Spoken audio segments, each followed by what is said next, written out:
हैं news 18 India. मैं हूं आपके साथ प्रीति रघुनंदन। उत्तर प्रदेश में अगले साल विधानसभा चुनाव होने हैं, लेकिन अभी सियासी दलों ने मोर्चेबंदी तेज की हुई है। सियासी वार पलटवार का दौर तेज हो गया है। प्रधानमंत्री नरेंद्र मोदी ने भी आज यूपी के अलीगढ़ से चुनावी शंखनाद किया है। अलीगढ़ में राजा महेंद्र प्रताप सिंह के नाम पर यूनिवर्सिटी और डिफेंस कॉरिडोर के शिलान्यास के साथ ही पीएम ने विपक्ष पर जमकर हमला बोला है। इस दौरान पीएम मोदी ने सीएम योगी की तारीफ करते हुए विरोधियों को भी आड़े हाथ लिया।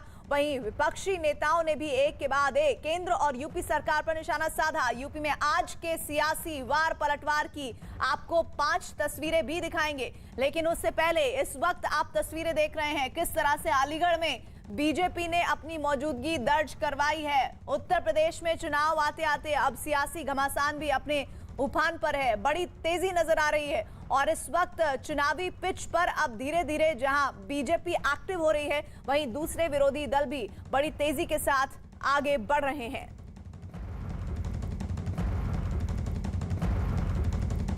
पांच तस्वीरें आपको दिखा रहे हैं प्रधानमंत्री। पहली तस्वीर में दिख रहे हैं आपको जिन्होंने यूपी में योगी सरकार की तारीफ करते हुए राज्य में कानून का राज होने का दावा किया है। दूसरी तस्वीर योगी आदित्यनाथ की है जिन्होंने अलीगढ़ की रैली में दूसरी सरकारों के भ्रष्टाचार पर वार करते हुए अपनी सरकार के काम गिनाए। तीसरी तस्वीर राहुल गांधी की है जिन्होंने ट्वीट के जरिए योगी आदित्यनाथ पर तंज कसा। तो वहीं चौथी तस्वीर अखिलेश यादव की है जिन्होंने यूपी सरकार को बुलडोजर सरकार बता दिया है। और पांचवी तस्वीर असदुद्दीन ओवैसी की है जिन्होंने यूपी सरकार पर मुसलमानों की अनदेखी का आरोप लगाया।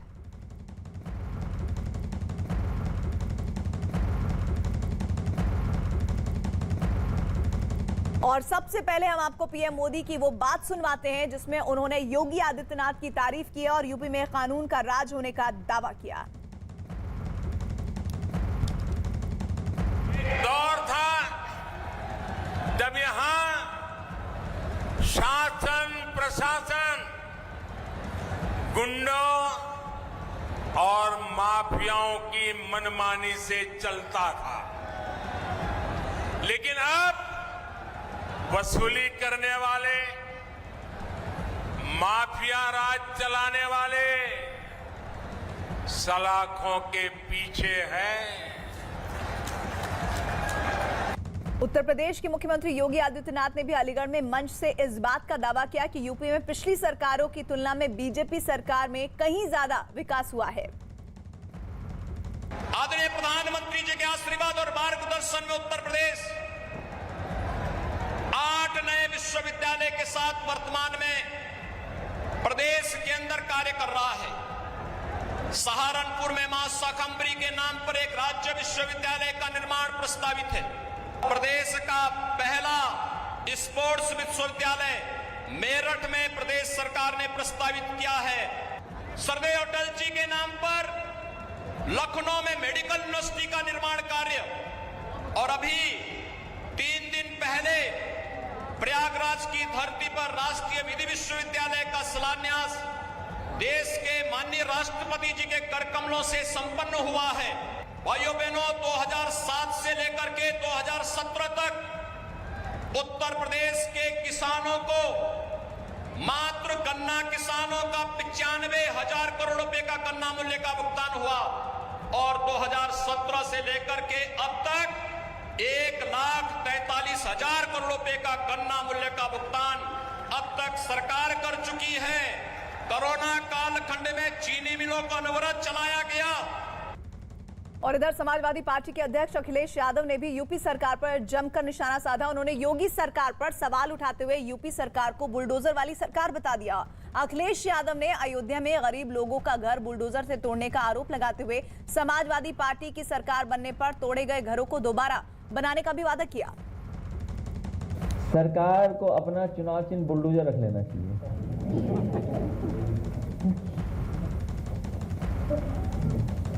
ये सबसे बड़ी उपलब्धि सरकार की है कि इनका पास बुलडोजर है। बुलडोजर में स्टीयरिंग होता है। अभी बुलडोजर इधर चल रहा है, स्टीयरिंग घूम जाएगा तो बुलडोजर किधर चलेगा। और जो अधिकारी चुपचाप ये कानून कागज पे घुमा रहे हैं, समाजवादी ने सूची बनाई है। अधिकारी ये ना समझे कि बच जाएंगे। अगर किसी की जिम्मेदारी है तो अधिकारी की भी जिम्मेदारी है। जो लोग 100 साल से रह रहे हो, 90 साल से रह रहे हो, उनका घर पे बुलडोजर चला दो आप। यूपी की योगी आदित्यनाथ सरकार पर अखिलेश यादव के इस हमले बीजेपी नेता राकेश त्रिपाठी ने उन पर पलटवार किया। अखिलेश यादव जी को आज बहुत पीड़ा हो रही है कि जिस तरह से अपनी शासन सत्ता के समय में उन्होंने तमाम माफियाओं की, अपराधियों की संपत्तियों को बनवाने का काम किया था, आज योगी आदित्यनाथ जी उनके किए कराई पर पानी फेर रहे हैं। आज जब बुलडोजर चला करके 1600 करोड़ की संपत्तियों को हमने जब्त करने का काम किया है, नेस्तनाबूद करने का काम किया है, ये गरीबों की कमाई को, गाढ़ी कमाई को लूट करके, खसोट करके इकट्ठा की गई माफियाओं की संपत्ति थी, जिसमें अखिलेश यादव जी का हिस्सा था। इस नाते आज उन्हें पीड़ा हो रही है कि उनकी सरपरस्ती में तैयार की गई इन संपत्तियों को आज बुलडोजर लगा के ढा रहे हैं। लेकिन अखिलेश जी, आप कितनी भी चिंता व्यक्त करिए, उत्तर प्रदेश की योगी आदित्यनाथ सरकार का ये बुलडोजर थमने वाला नहीं है। ये कानूनी रूप से जिन लोगों ने भी संपत्तियों को लूटा है, खसोटा है, उनके ऊपर ये बुलडोजर चलता रहेगा। और इधर कांग्रेस नेता राहुल गांधी ने भी ट्वीट कर उत्तर प्रदेश की योगी आदित्यनाथ सरकार पर निशाना साधा। उन्होंने अपने ट्वीट में लिखा है कि जो नफरत करे वो कैसा योगी। राहुल गांधी का वो ट्वीट जिससे अब कांग्रेस अपने सियासी घमासान को आगे बढ़ाते हुए इस मामले में दिख रही है। और राहुल गांधी के इस ट्वीट के बाद यूपी के मुख्यमंत्री योगी आदित्यनाथ ने भी उन्हें ट्वीट कर जवाब दिया। उन्होंने अपने ट्वीट में लिखा है कि अपराधियों और उपद्रवियों के साम्राज्य पर बुलडोजर चलाना अगर नफरत है तो ये नफरत यूपी में लगातार जारी रहेगी। दोनों ट्वीट्स आपको दिखा रहे हैं जिसमें राहुल गांधी ने जो नफरत करे वो कैसा योगी उन्होंने ट्वीट किया और फिर योगी आदित्यनाथ ने उनके इस ट्वीट के एवज में जवाब भी ट्वीट के जरिए ही दिया है। मुख्यमंत्री योगी आदित्यनाथ ने ट्वीट कर जवाब दिया। उन्होंने अपने ट्वीट में लिखा है, अपराधियों और उपद्रवियों के साम्राज्य पर बुलडोजर चलाना अगर नफरत है तो ये नफरत यूपी में लगातार जारी रहेगी। वहीं योगी आदित्यनाथ पर किए राहुल गांधी के ट्वीट पर कांग्रेस नेता उदित राज ने क्या कहा, आइए सुन लेते हैं। राहुल गांधी ने ट्वीट किया है, जो नफरत करे वो कैसा योगी। बात तो सही है, वो योगी है ही नहीं, ढोंगी है। जो ये अब्बा जान कहते हैं कि अब्बा जान सब खा गए, तो इस देश के अंदर ब्यूरोक्रेसी किसकी है, जुडिशरी किसकी है, मीडिया किसकी है, 2% भी मुसलमानों का नहीं है, तो खा तो सब कुछ रहे हैं, तो ढोंगी ही हैं, झूठ बोलते हैं।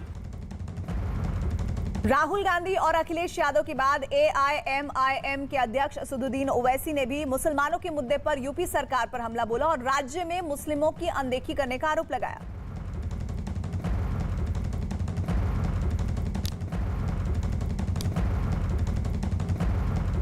कि आपने मुसलमानों का ड्रॉप आउट रेट कंट्रोल करने के लिए क्या किया।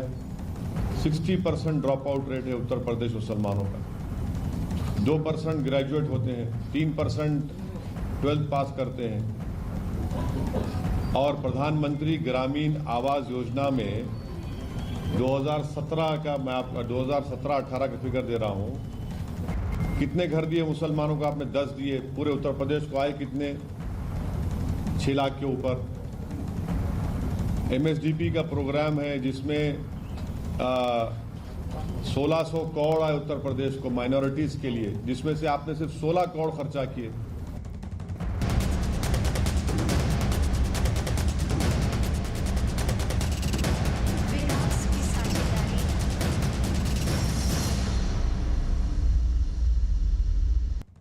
प्रधानमंत्री नरेंद्र मोदी ने उत्तर प्रदेश के अलीगढ़ में जाट राजा के नाम से मशहूर स्वतंत्रता सेना राजा महेंद्र प्रताप सिंह के नाम पर यूनिवर्सिटी की आधारशिला रखी और इसके बाद उन्होंने वीडियो कॉन्फ्रेंसिंग के जरिए मेक इन इंडिया को बढ़ावा देने के लिए अलीगढ़ डिफेंस कॉरिडोर का भी शिलान्यास किया है। यही नहीं, उन्होंने डिफेंस कॉरिडोर से जुड़े कामों का भी जायजा लिया।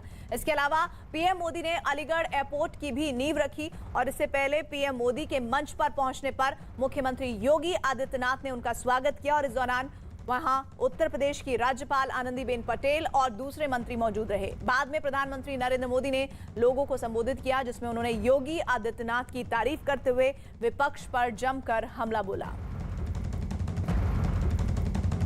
तो प्रधानमंत्री का ये दौरा, जिसका इंतजार उत्तर प्रदेश की जनता, विशेष तौर पर अलीगढ़ के लोग कर रहे थे। योगी आदित्यनाथ उसकी तैयारियों के जायजे लेते हुए लगातार तस्वीरें साझा हो रही थी। इधर प्रधानमंत्री नरेंद्र मोदी का वो कार्यक्रम आज अलीगढ़ में हुआ, जहां जाट राजा के नाम से मशहूर स्वतंत्रता सेनानी राजा महेंद्र प्रताप सिंह के नाम पर यूनिवर्सिटी की आधारशिला रखी गई है। 4 तस्वीरें आपको हम दिखा रहे हैं। योगी आदित्यनाथ ने प्रधानमंत्री का मंच पर सम्मान किया। जाट राजा के नाम पर यूनिवर्सिटी की आधारशिला रखी गई है। डिफेंस कॉरिडोर की भी तैयारी है। वीडियो कॉन्फ्रेंसिंग के जरिए मेक इन इंडिया को बढ़ावा देने के लिए अलीगढ़ में डिफेंस कॉरिडोर का भी शिलान्यास हुआ है और डिफेंस कॉरिडोर से जुड़े कामों का जायजा प्रधानमंत्री ने लिया। इन सब के अलावा पीएम मोदी ने अलीगढ़ एयरपोर्ट की भी नींव रखी है। इसमें पहले पीएम मोदी के मंच पर पहुंचने पर मुख्यमंत्री योगी आदित्यनाथ ने उनका स्वागत किया और उत्तर प्रदेश की राज्यपाल आनंदीबेन पटेल और दूसरे मंत्री इस कार्यक्रम में शामिल रहे। बाद में प्रधानमंत्री नरेंद्र मोदी ने लोगों को संबोधित किया, जिसमें उन्होंने योगी आदित्यनाथ की तारीफ की और विपक्ष पर हमला बोला।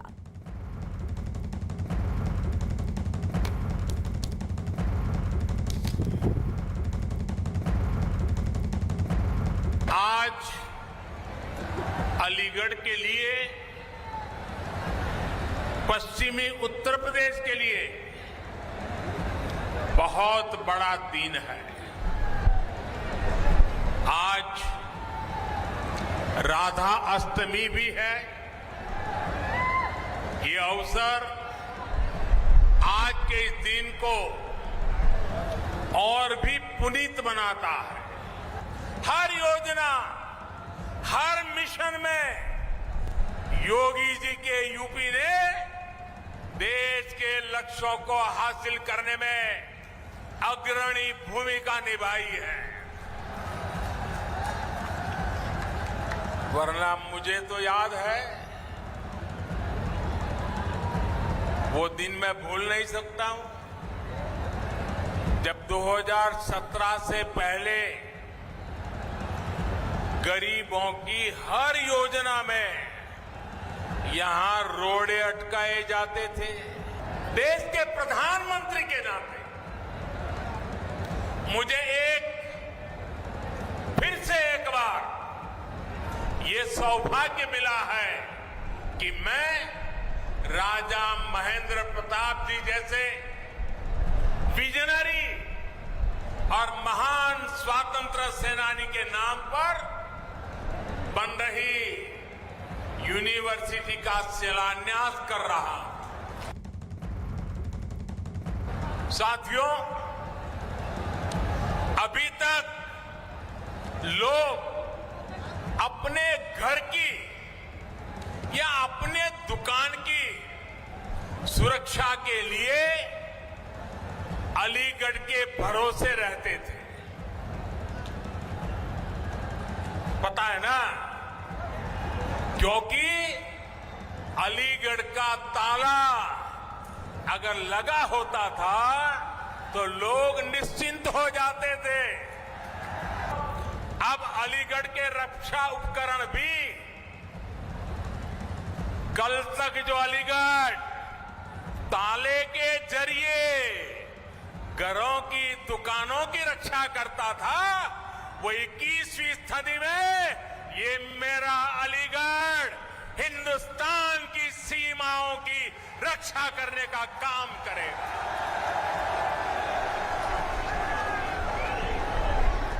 यहां ऐसे आयुध बनेंगे। वन डिस्ट्रिक्ट वन प्रोडक्ट योजना के तहत यूपी सरकार ने अलीगढ़ के तालों और हार्डवेयर को एक नई पहचान दिलाने का काम किया है। और पीएम मोदी से पहले राज्य के मुख्यमंत्री योगी आदित्यनाथ ने देश के सभी लोगों को मुफ्त वैक्सीन मुहैया करवाने के लिए प्रधानमंत्री नरेंद्र मोदी का धन्यवाद किया। साथ ही उन्होंने राजा महेंद्र प्रताप सिंह की भी जमकर तारीफ की। संवेदना व्यक्त करते थे 75 करोड़ लोगों को अब तक कोरोना का डोज उपलब्ध करवाने के ऐतिहासिक लक्ष्य को प्रदान करने के लिए मैं आदरणीय प्रधानमंत्री जी का उत्तर प्रदेश की जनमानस की ओर से हृदय से स्वागत और अभिनंदन करता हूं। आप अक्सर इस बात के पहले कहते थे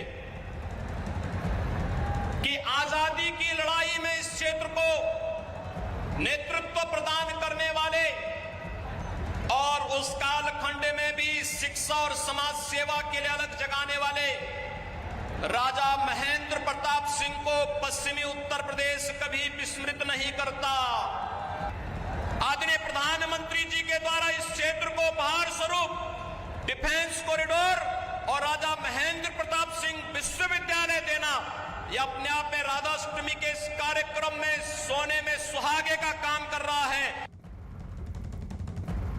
राजा महेंद्र प्रताप सिंह के नाम पर यूनिवर्सिटी की नींव रखे जाने के बाद न्यूज 18 की टीम ने कार्यक्रम में आए लोगों से बातचीत की, जिसमें लोगों ने प्रधानमंत्री के इस कदम की जमकर तारीफ की और आने वाले वक्त में यूनिवर्सिटी से होने वाले फायदों का भी जिक्र किया। पीएम मोदी ने नींव रखी है, आपको क्या लगता है कितना फायदा होगा इस यूनिवर्सिटी? 100% फायदा होगा और ये हमारे समाज के लिए बहुत अच्छा है, अलीगढ़ वासियों के लिए बहुत अच्छा है। जो स्कूल कॉलेज वगैरह जो बहुत दूर होते हैं उनके लोधा में जो पास हो जाएगा तो बहुत अच्छा रहेगा, स्टडी भी अच्छी होगी। और जैसा कि प्रधानमंत्री जी ने बताया कि योगा है, आध्यात्मिक है और बाकी क्लासेस हैं, सारी चीजें हैं और इससे लोगों को रोजगार भी मिलेगा, भी मिलेगा। अच्छी बात है हमारे लिए, हम तो चाहते हैं कि ऐसा ही विकास होता रहे हमारा अलीगढ़ का नाम रोशन हो। हमारा के लिए भी बहुत अच्छा है, बहुत अच्छा है। रोजगार के अवसर पैदा होंगे जी, रोजगार के अवसर पैदा होंगे। हाँ जी, बिल्कुल पैदा होंगे, नए नए रोजगार भी मिलेंगे। क्योंकि जब कोई किसी नई चीज का निर्माण होता है तो वहाँ पे रोजगार के अवसर तो जनरली होते ही होते हैं। वहाँ पर बच्चों का भविष्य बहुत सुनहरा होगा जब यहाँ पास में पढ़ाई के लिए सुविधा होगी और बच्चों को बहुत आगे तो परेशानी के लिए नहीं जाना पड़ेगा। बहुत आगे लोग हैं उनको दूर नहीं जाना पड़ेगा। 2022 में किसकी सरकार बनेगी जी? भाजपा मोदी योगी बच्चों का बहुत विकास होगा और देखिए हमें हर बार संख्या अच्छी रहेगी। हर बार हमें मोदी और योगी जी ही चाहिए, जिससे कि हमारा जो भारत है तरक्की करे और स्वतंत्र रहे और बढ़िया रहे। प्रधानमंत्री नरेंद्र मोदी ने उत्तर प्रदेश के अलीगढ़ में जाट राजा के नाम से मशहूर स्वतंत्रता सेनानी राजा महेंद्र प्रताप सिंह के नाम पर यूनिवर्सिटी की आधारशिला रखी। इसके बाद उन्होंने वीडियो कॉन्फ्रेंसिंग के जरिए मेक इन इंडिया को बढ़ावा देने के लिए अलीगढ़ डिफेंस कॉरिडोर का भी शिलान्यास किया। यही नहीं, उन्होंने डिफेंस कॉरिडोर से जुड़े कामों का भी जायजा लिया।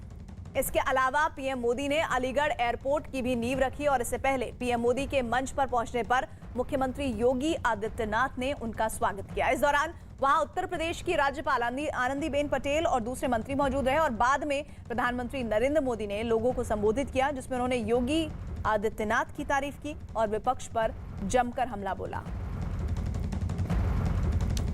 तो 4 तस्वीरें आज के ऐतिहासिक कार्यक्रम की गवाह वाली। योगी ने उनका सम्मान किया जब प्रधानमंत्री मंच पर आए और राजा महेंद्र प्रताप के नाम से यूनिवर्सिटी की नींव रखी गई और इसके साथ ही पीएम ने जायजा लिया डिफेंस कॉरिडोर का और मिशन 2022 की आधारशिला के तौर पर इस इवेंट को देखा जा रहा है, जिसमें प्रधानमंत्री ने योगी आदित्यनाथ की न सिर्फ तारीफ की बल्कि वो विपक्ष पर भी हमलावर रहे।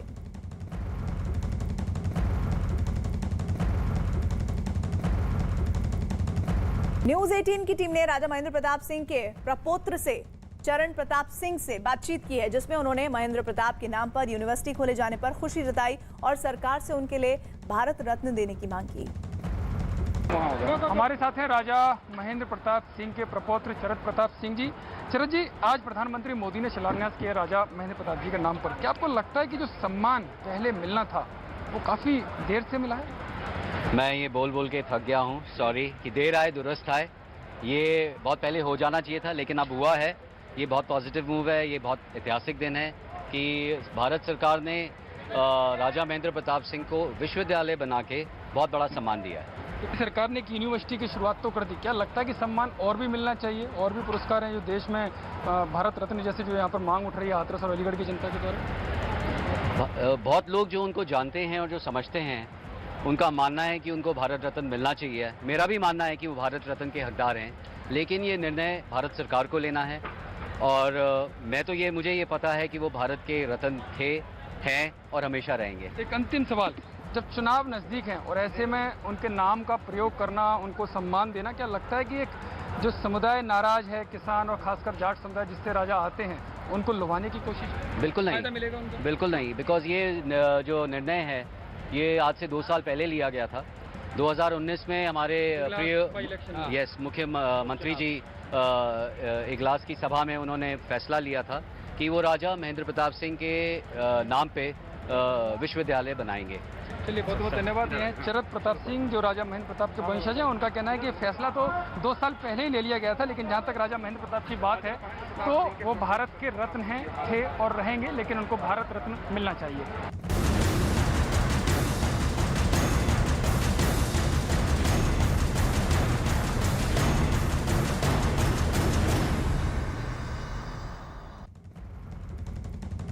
और अब बात बारिश और बाढ़ से हुए नुकसान की, और इस बीच भारत का ये नक्शा, और उसमें हम आपको दिखाएंगे कि किस तरह से हालात हैं गुजरात में। वो गुजरात जो इस वक्त बाढ़ और बारिश से त्राहिमाम है। गुजरात के किन हिस्सों में सबसे ज्यादा तबाही और बर्बादी हो रही है वो भी आपको बताएंगे। तो सबसे पहले गुजरात के उन 4 जिलों का जिक्र कर लेते हैं जो इस वक्त भीषण बाढ़ की चपेट में हैं, जिसमें भावनगर का नाम है, जूनागढ़ है, राजकोट है, और साथ ही साथ ये वो हिस्से हैं जहां पर अब जाना सड़क के जरिए बहुत नामुमकिन हो गया है। राजकोट, जामनगर, भावनगर और जूनागढ़। गुजरात में बाढ़ और बारिश ने मुसीबत खड़ी की हुई है। गुजरात के 4 जिले जामनगर, राजकोट, भावनगर और जूनागढ़ में बाढ़ और बारिश ने हाहाकार मचाया हुआ है।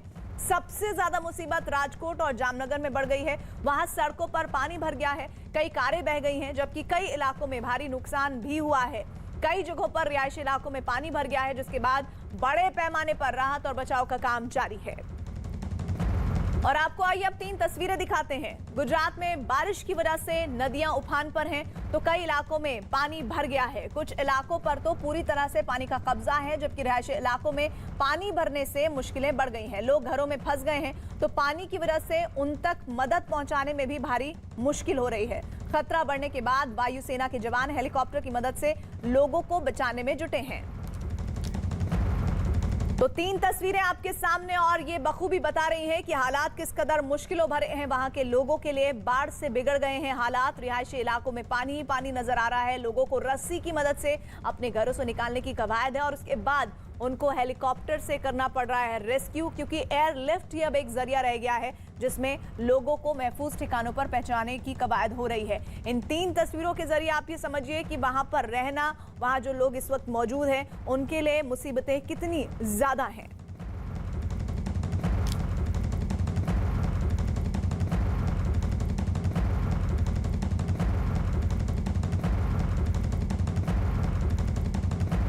गुजरात में भारी बारिश और बाढ़ के बाद कई इलाकों में हालात बिगड़े हुए हैं। जामनगर के पास नागेश्वर में फंसे लोगों को वायुसेना के जवान हेलीकॉप्टर की मदद से बचाने में जुटे हैं, जबकि दूसरी तरफ जामनगर के रिहायशी इलाकों में पानी भरने से कई लोग अपने घरों में ही फंस गए हैं, जिसके बाद बचाव दल की टीम ने इन लोगों को काफी देर तक कोशिश करने के बाद पानी से बाहर निकाला और सुरक्षित जगहों पर पहुंचाया। तो 2 तस्वीरें, वायुसेना ने मदद की है, देवदूत बनकर आए हैं, और ऐसे में रिहायशी इलाकों में किस कदर खंभों की मदद से एक टेम्परेरी पुल बनाया जा रहा है। लोगों के घरों के एक छोर पर वो हिस्सा है और दूसरे छोर पर रेस्क्यू टीम का हिस्सा है जो वहां से उन लोगों को निकाल रहे हैं, और इस टेम्परेरी पुल के जरिए ही इस सैलाब के बीच से लोगों को रास्ता पार करना पड़ रहा है। इसमें बड़े बुजुर्ग सभी शामिल हैं, बच्चे भी हैं, महिलाएं भी हैं, जिन्हें इस आफत से निकाल कर यहाँ से हेलीकॉप्टर के जरिए रेस्क्यू किया जा रहा है।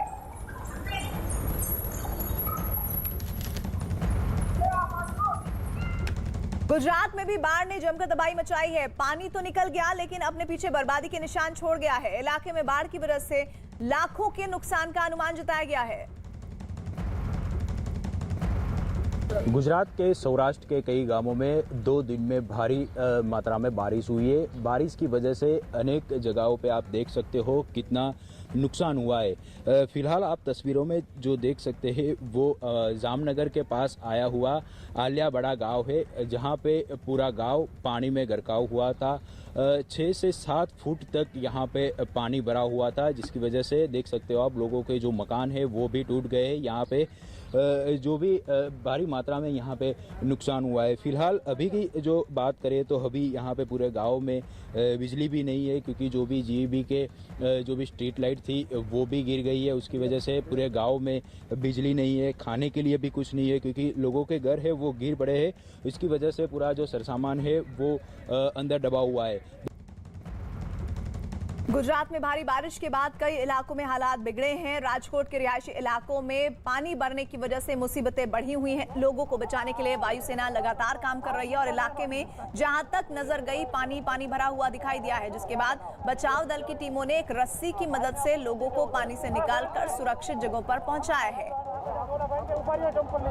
तो राजकोट की ये तस्वीरें हैं और राजकोट में आप ये समझिए, देखिए आपको आगे की तरफ बच्चे दिख रहे हैं, पीछे की तरफ भी बच्चे दिख रहे हैं। ये हालात है राजकोट के रिहायशी इलाकों में पानी भरा हुआ है और पानी भरने से मुसीबत बढ़ी हुई है। लोगों को बचाने के लिए वायुसेना लगातार काम कर रही है। इलाके में जहां तक नजर गई पानी भरा हुआ दिखाई दिया, जिसके बाद बचाव दल की टीमों ने एक रस्सी की मदद से लोगों को पानी से निकालकर सुरक्षित जगहों पर पहुंचाया है।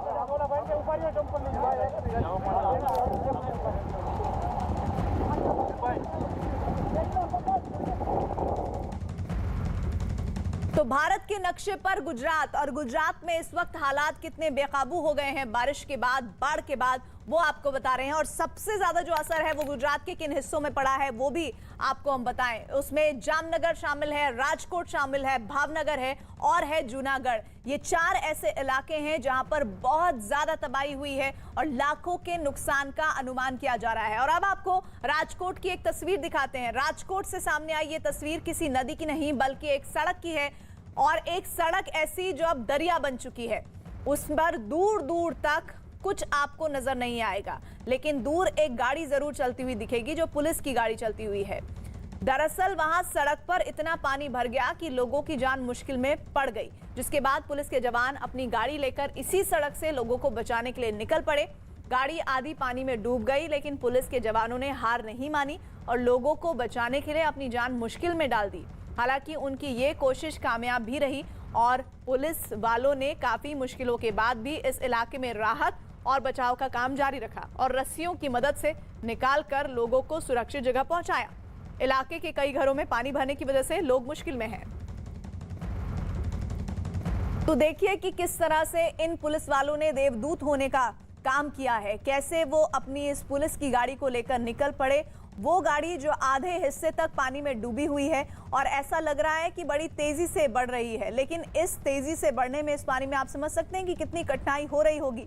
बाढ़ प्रभावित इलाकों में पुलिस का ये रेस्क्यू अभियान है, जिसमें पुलिस जैसे तैसे इन चुनौतियों से निपटते हुए उन लोगों तक पहुंची जिन्हें उनकी मदद की दरकार थी। पिछले 2 दिन से लगातार बारिश हो रही है। भारी बारिश के चलते पूरा जनजीवन अस्त व्यस्त हो गया है। रोड के ऊपर और सभी तरह गांव के अंदर पानी भर गया है सब जगह। उस स्थिति को ध्यान में रखते हुए हमने हमारे सारे सबऑर्डिनेट स्टाफ, अधिकारी, कर्मचारियों सबको सूचना दी है और उसके बेसिस पे सभी लोग इस बचाव की कामगिरी में लगे हुए हैं। रेस्क्यू की कामगिरी चल रही है, साथ के साथ लोगों को सुरक्षित जगहों पर पहुँचाया जा रहा है। राजकोट में भी पानी भरने से हालात बिगड़े हुए हैं। इसकी एक और तस्वीर आपको दिखा देते हैं। तस्वीर राजकोट के रिहायशी इलाके की है। वहां कमर से ज्यादा ऊंचाई तक पानी भरा हुआ है। पानी भरने से लोगों का घरों से बाहर निकलना मुश्किल है, जबकि बीमार और बुजुर्गों के लिए परेशानी दोगुनी है। उनका अस्पताल पहुंचना तो दूर, बाहर निकलना तक मुश्किल है, जिसके बाद बचाव दल की टीमें इन इलाकों में लोगों को सुरक्षित जगहों पर पहुंचाने की कोशिश में लगी हुई हैं। तो ये तस्वीरें राजकोट की एक और तस्वीर है जो हालात को बयां कर रही है। मुश्किलों में है लोग और इन मुश्किलों में सिर्फ और सिर्फ उन्हें उम्मीद है कि कोई मदद के लिए हाथ बढ़ाएगा। बहुत बिगड़े हुए हालात हैं इस वक्त राजकोट में। रिहायशी इलाकों में पानी भरा हुआ है और कमर के ऊपर तक के हिस्से तक पानी आया हुआ है। पानी भरने से लोगों का घरों से निकलना तो मुश्किल ही है, उन्हें प्राथमिक इलाज मिलना भी बहुत जोखिम भरा हो गया है। बीमार और बुजुर्गों के लिए परेशानी और बढ़ी हुई है।